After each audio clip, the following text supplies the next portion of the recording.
ये घटना मेरे साथ आज से 6 साल पहले घटी थी। मुझे अकेले घूमने का बहुत शौक है। अकेले अकेले दूर दराज के इलाकों में जाना और उन्हें एक्सप्लोर करने का एक अलग ही मजा है। जब भी मेरा मन करता तो मैं अपना बैग उठाता और कहीं दूर निकल पड़ता। तभी इसी बीच मेरे साथ एक ऐसी खौफनाक घटना हुई जिसने मुझे बुरी तरह हिला कर रख दिया। जाने अनजाने में मैं एक ऐसे गांव में जा पहुंचा जहां जाने पर कोई भी शख्स वापस जिंदा नहीं लौटता। दरअसल एक लंबे सफर के दौरान जब मैं एक रात गुजारने के लिए जब उस गांव में एक घर में रुका तो वहीं से इस घटना की शुरुआत हुई। उस दिन सुबह 7 बजे के करीब मैं अपने घर से एक लंबे सफर के लिए निकल पड़ा। सफर काफी दिलचस्प था और मुझे अपने लिए रात गुजारने के लिए कोई जगह चाहिए थी। रास्ते में गांव पड़ता था। वहां के लोग बहुत ही अच्छे थे। जब मैंने उनसे पूछा कि भाई यहाँ रात के समय ठहरने के लिए कोई जगह मिल सकती है क्या, तो उन्होंने बताया कि हाँ साहब, उधर पास ही में कविता नाम की एक विधवा महिला रहती है जो कि गधों और घोड़ों का बिजनेस करती है। लेकिन वो इतने सारे घोड़े और गधे कहाँ से लाती है ये किसी को नहीं मालूम, पर हाँ वो आपको रात के लिए जरूर ठहराएगी। मैंने शुक्र किया कि चलो रात गुजारने के लिए कोई तो जगह मिली। खैर जब मैं उस महिला के घर पहुंचा तो वहां घुसते ही सभी जानवर मुझे देखकर चिल्लाने लगे और उनके बीच अफड़ा तफड़ी मच गई। ये देखकर मुझे कुछ अजीब लगा, पर तभी कविता नाम की वो महिला ने मेरा स्वागत किया और कहा कि घबराइए मत साहब, जब भी कोई मेहमान यहाँ पर आता है तो ये जानवर उसे देखकर कुछ ऐसा ही रिएक्ट करते हैं। आइए मैं आपको कमरा दिखाती हूँ। सामान रखने के बाद जब मैं डाइनिंग रूम में गया तो वहाँ का माहौल मुझे थोड़ा क्रीपी लग रहा था,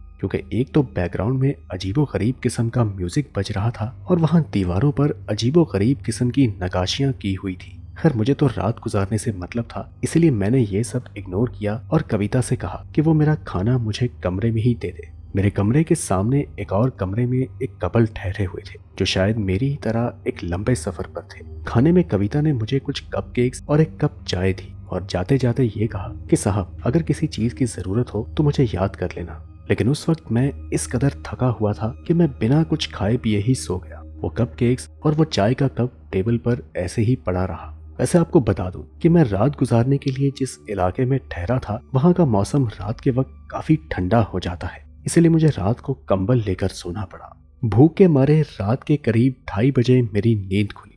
जब मैं उन कपकेक्स को खाने लगा तो वह बहुत ठंडे थे, इसीलिए मैं कमरे से बाहर निकलकर कविता को बुलाने के लिए निकला ताकि वो उन कपकेक्स को मेरे लिए गर्म कर सके। लेकिन तभी मुझे बरामदे में से किसी के कुछ बड़बड़ाने की आवाज आई जो कि सुनने में काफी अजीब थी। मुझे लगा कि शायद कोई पूजा पाठ कर रहा होगा। जब मैं कमरे से बाहर निकला तो वह आवाज थोड़ी क्रीपी लग रही थी। उस आवाज को फॉलो करते करते जब मैं किचन में पहुंचा तो मैंने देखा कि वहां पर कविता आटा गूंद रही थी और साथ ही साथ कुछ बड़बड़ा रही थी। इससे पहले कि मैं कविता से कुछ कहता वहां पर मैंने कुछ ऐसा देखा जिसे देखकर मेरी सांसें थम गई। जब कविता पीछे मुड़ी तो उसका चेहरा काफी भयानक था। उसकी आंखों में वो दहशत और चेहरे पर एक डरावनी सी मुस्कान थी। मैंने देखा कि वो किचन में काला जादू और कुछ मंत्र जाप कर रही थी। उसका ये रूप देखकर मेरे पैरों तले जमीन निकल गई। कहीं वो मुझे देख ना ले, इसीलिए मैं एक सुरक्षित जगह पर छुपकर उस पर नजर रखने लगा। मैंने देखा कि वो औरत केक की उस रेसिपी में कुछ डाल रही थी, कुछ ऐसी चीज जिस पर उसने कोई काला जादू किया हो या फिर वो चीज श्रापित हो। ये नजारा देखकर मैं किसी तरह भागता हुआ अपने कमरे में चला गया, पर तभी मेरी नजर मेरे सामने वाले कमरे पर पड़ी और वहां का नजारा देखकर एक बार फिर से मेरे पैरों तले जमीन निकल गई। मैंने देखा कि वहां पर इंसान नहीं बल्कि 2 गधे सोए हुए थे, एक बेड पर और दूसरा फर्श पर। ये देखकर मैं बुरी तरह से डर गया। अपने कमरे में जाने के बाद मैंने काफी देर तक सोचा कि आखिर ये महिला चाहती क्या है, इसका इरादा क्या है, और वैसे भी गांव में किसी को नहीं मालूम कि ये गधे और घोड़े लाती कहां से है। अब धीरे धीरे मुझे सब समझ में आने लगा। मेरे साथ वाले कमरे में जो कपल्स रहते थे ना, कविता ने उन्हें वही कपकेक्स खिला दिए थे जिसे खाने के बाद वो रात के समय गधों में बदल गए और इसी तरह वे इंसानों को गधों में बदल कर उन्हें बेच डालती है।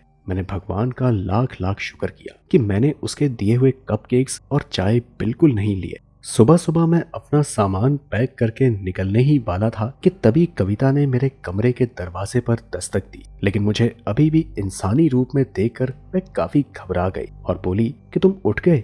मैं समझ गया कि वह इसलिए हैरान हो रही है क्योंकि मैं अभी भी जानवर में तब्दील नहीं हुआ। मैंने घबरा कर कहा कि मुझे अभी बहुत दूर जाना है इसलिए मुझे अभी के अभी यहाँ से निकलना होगा। मैं निकलने ही लगा, लेकिन कविता ने मुझे जाने ही नहीं दिया और बोली कि मैं तुम्हें यहाँ से बिना कुछ खिलाए नहीं जाने दूंगी। प्लीज मेरी खातिर एक कप चाय तो पी के जाओ। लेकिन मैंने उसकी एक भी नहीं सुनी और फटाफट वहां से निकल गया। जाते जाते जब मेरी नजर उन घोड़ों और गधों पर पड़ी तो उन्हें देखकर मुझे काफी तरस आया कि ये सभी जानवर कभी इंसान हुआ करते थे और इस औरत की इस नीच हरकत के कारण वे यहाँ पर हमेशा के लिए कैद हो चुके हैं। लेकिन तभी मुझे ख्याल आया कि अब मैं इस औरत को कैसे भी करके रोकूंगा और इसे किसी भी इंसान के साथ ऐसा बिल्कुल भी नहीं करने दूंगा। अपना सफर पूरा करने के बाद वापसी के समय मैं अपना भेस बदलकर वापस कविता के घर लौटा। बाकी मेहमानों की तरह उसने मेरा भी एक बार फिर से स्वागत किया।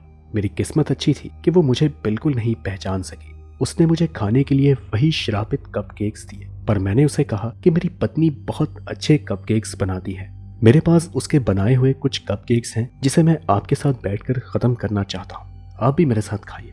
ये कहने के बाद मैंने बड़ी ही चालाकी से उसे उसी के बनाए हुए कपकेक्स खिला दिए। उन कपकेक्स को खाने के बाद वो बोली, ये टेस्ट तो मेरा ही लगता है। मुझे सच सच बताओ, क्या ये कपकेक्स वाकई में तुम्हारी पत्नी के बनाए हुए हैं? इस पर मैंने जवाब दिया, नहीं, बिल्कुल नहीं। ये सभी केक्स तुम्हारे ही बनाए हुए हैं जिन्हें तुम अपने मेहमानों को खिलाकर उन्हें जानवर में बदल देती हो और फिर उन्हें बेच डालती हो। ये सुनते ही कविता गुस्से से भड़क उठी और इससे पहले कि वो कुछ कर पाती, वे देखते ही देखते मेरे सामने एक गधे में बदल गई और जोर जोर से एक जानवर की आवाज में चिल्लाने लगी। जाते जाते मैंने उसे कहा कि मैं तुम्हारा गुस्सा समझ सकता हूँ, लेकिन तुमने ना जाने कितने ही मासूम लोगों का यही हशर किया। इतना कहकर मैं वहां से चला गया। वक्त गुजरता गया और कविता का वो घर अब एक खंडर बन चुका था, लेकिन उन गधों के साथ आगे चलकर क्या हुआ इसका आज तक कुछ पता नहीं चला। इस घटना को याद करके आज भी मुझे उन लोगों के लिए काफी अफसोस होता है और साथ ही एक खौफ भी आता है। लेकिन अब सवाल ये है कि जब कविता एक लंबे समय से अपने इस काले कारनामे को अंजाम दे रही थी तो तब गांव वालों को उस पर कभी शक क्यों नहीं हुआ, खासकर तब जब कोई मेहमान उसके घर पर आने के बाद अगले ही दिन लापता हो जाता था। तो दोस्तों, आपको यह हॉरर स्टोरी कैसी लगी हमें कमेंट में जरूर बताएं। अगर आपके पास भी कोई हॉरर स्टोरी है तो आप उसे हमारे साथ इंस्टाग्राम पर या फिर कमेंट सेक्शन में शेयर कर सकते हैं। हम मिलते हैं आपसे अगली वीडियो में, तब तक के लिए इजाजत दीजिए।